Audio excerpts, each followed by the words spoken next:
سویا کني سویا کا خرگوش چې وته وي د دې په خواصو کې لیکلي دي چې د دې کې خواص دي. علامه دمیری رحمت الله علیه حیات الحیوان جلد نمبر 1 کې لیکلي دي غالبا صفحه نمبر 114 یا 116 باندې د دې هغه خواص په کې لیکلي د خرگوش سویا کې هغه کې وایي چې دا کم سنانه چی او هغه داسې هغه سره صدر راس خبري یعنی چې عرض لکه څوک چاته خبره نه کوي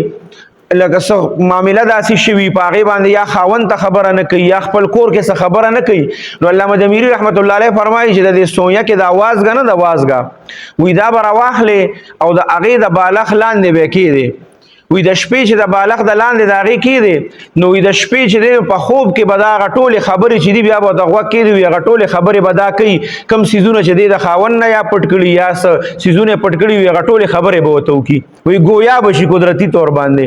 نو علامه دمیری رحمت الله علیه لیکلي به هر عجیبه خبره ده خو سړي ذهن یې نه اخلي. حیات الحیوان کې تاسو کتی شئ په جلد نمبر 1 کې لیکلي ده صفحه نمبر 114 یا 16 باندې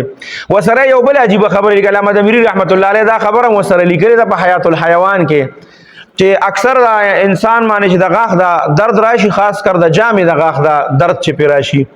نو هغه په دې حیات الحیوان جلد نمبر 1 کې عجیبه خبره لیکلې ده د غاښ درد وي چې په سړي راشي د جامې ده وی دا سویا کا چې کوم ده